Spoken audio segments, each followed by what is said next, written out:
Me perustettiin Digilik 2017. Me oltiin aina Etan kanssa haluttu perustaa yritys. Et jo niin kuin ennen sitä niin me oltiin koko ajan sillä vitsit, että niin tahtoo yrittäjäksi. Sitten tuli semmonen niin kuin hyvä, hauska portaali-idea. Me oltiin sillä, että jes, nyt ryhdytään tähän. Meidän piti olla Bahamalla juomassa mansikkamargariittoja. Meillä piti olla multimegamiljonäärejä. No, ihan ei mennyt niin kuin ajateltiin. Ja sitten tuli vähän semmonen, että hetkinen, että mitä me nyt tehdään? Okei, kummallakin yli 20 vuotta kokemusta markkinoinnista ja kirjanpidosta.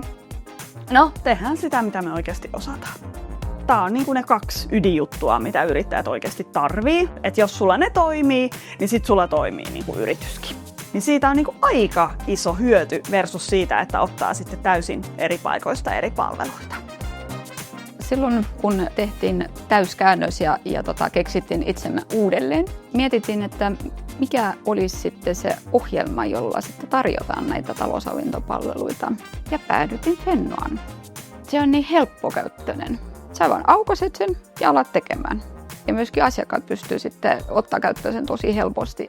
Fennoa mahdollistaa siis automaation kautta myöskin sen, että jää aikaa konsultointiin, neuvontaan.